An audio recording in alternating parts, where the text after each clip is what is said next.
ఆయనకు కూడా తెలుసుకోలేదండి. ఆయనకు కూడా తెలుసుకోలేకపోతున్నారు. ఆయనను గురించి కూడా ఆలోచించలేకపోతున్నారు. ఎలాంటి సమాజం మీద మనుషులు ఎలా మారిపోయారంటే, ఏమండి, దేవునికి మతం అంటగట్టేసి నీదొక మతం, నాదొక మతం, నీదొక దేవుడు, నాదొక దేవుడు. ఇప్పుడు వరకు ఇలాగే బ్రతుకుతున్నారు. అసలు దేవుడే అర్థం కాని పరిస్థితుల్లో ఉంటున్నారు. ఏమండి, ఆయన వీరేం చేస్తున్నారు వీరికి తెలియదు. అందుకోసమే వారు నన్ను ఏం చేశారో తెలుసా, నన్ను ఏం చేస్తున్నారో తెలుసా? ఏమండి, మార్కు సువార్త 15వ అధ్యాయం 18, 19, 20. మార్కు సువార్త 15. అందరు చదవాలి, అందరు తీయాలి. ఏమండి, బైబిల్ అంటే ఆసమాస పుస్తకం కాదు. ఏదో ముసుగేసి ఏదో ప్రార్థన కూర్చుండి వెళ్ళిపోయే పుస్తకం అది కాదు. మహాజ్ఞాన గ్రంథం. దీంట్లో జ్ఞానం ఉంది. ఈ జ్ఞానము ప్రతి ఒక్కరికి కావాలి, ప్రతి ఒక్కరికి అవసరం. అర్థం చేసుకుంటే జ్ఞానం దొరుకుతుంది. ఏమండి, మార్కు సువార్త 15వ అధ్యాయము 18, 18. మార్కు 15, 18, 19, 20. యూదుల రాజు నీకు శుభమని చెప్పి, యేసు ప్రభుకి యూదుల రాజు నీకు శుభము, ఆయనకు వందనములు చేయసాగిరి. ఆయనకు వందనములు చేయసాగిరి. మరియు రెల్లుతో ఆయన తల మీద కొట్టి, ఆయనకు రెల్లుతో ఆయన తల మీద కొట్టి, ఆయన మీద ఉమ్మివేసి మోకాళ్ళుని ఆయనకు నమస్కారము చేసి, ఆయనకు నమస్కారం చేసి, వారు ఆయనను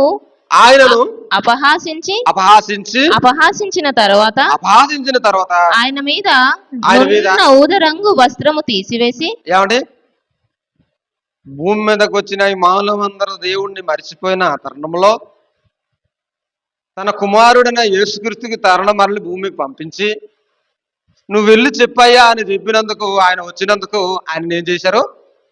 ఆ దేవుణ్ణి తెలుసుకోలేకపోయారు. ఆయన పంపించిన కుమారుని కూడా తెలుసుకోలేకపోయారు. ఆ కుమారుని కూడా ఏం చేశారంటే హింసించారు, ఉమ్మి వేశారు. ఏమండి, రెల్లుతో అతను తల మీద కొట్టారు, ముళ్ళకిరీటం పెట్టారు. ఆయన ఏమంటారు? ఇంకా అపహాసించారు. ఎవరిని అపహాసించారు? ఏమండి, వింటున్న వారికి మీకని అర్థమవుతుంది. ఎవరిని అపహాసించారు? ఎవరిని? ఈ దేవుని కుమారుడు యేసుక్రీస్తుని అపహాసించారు. ఎవరు అపహాసించారు? భూమి మీద ఉన్న మనుషులే. ఎందుకు? దేవుడు అర్థం కాలేదు కాబట్టి, దేవుణ్ణి అర్థం చేసుకోలేకపోయారు కాబట్టి. ఏమండి, ఆయన్ని కూడా హింసించారు. అసలు యేసుక్రీస్తు ఎలాంటి వాడు? ఆయన ఎలాంటి వాడు అండి? తను తగ్గించుకొని భూమి మీదకి వచ్చి మిమ్మల్ని రక్షించాలి, మిమ్మల్ని బాగు చేయాలి, మిమ్మల్ని సరైన మార్గంలో తీసుకెళ్ళాలి. మీరు తప్పిపోయారు, దేవుని మాట మీరు వినడం లేదు. ఇదిగో ఆ దేవుడు పరలోకంలో ఉన్నాడు, ఆ పరలోకం మీరు కూడా వెళ్ళాలి, ఆ దేవుడిని పిల్లలైన దైవ పుత్రులు మీరు అని చెప్పడానికి వచ్చినందుకు ఆయనకి ఎంత హింసించారు. ఏమండి, ఈరోజు సువార్త గురించి చెప్పినా, దేవుని గురించి చెప్పినా ఎవరైనా వినేవారు ఉన్నారా? ఎవరైనా వింటారా? దేవుని గురించి చెప్తే వింటారా? ఎక్కడో రికార్డేజ్ అవుతుందంటే అక్కడ, ఎక్కడో ప్రోగ్రాం అవుతుంది అక్కడ. ఏమండి, ఎక్కడ ఎంటర్టైన్మెంట్ అవుతుంది అక్కడ. రకరకాలుగా మనుషులు తిరుగుతున్నారు. కానీ జ్ఞానం బోధిస్తున్నప్పటికీ, వాక్యం బోధిస్తున్నప్పటికీ, విలువైన మాటలు, విలువైన సంగతులు బోధిస్తున్నప్పటికీ వింటారా?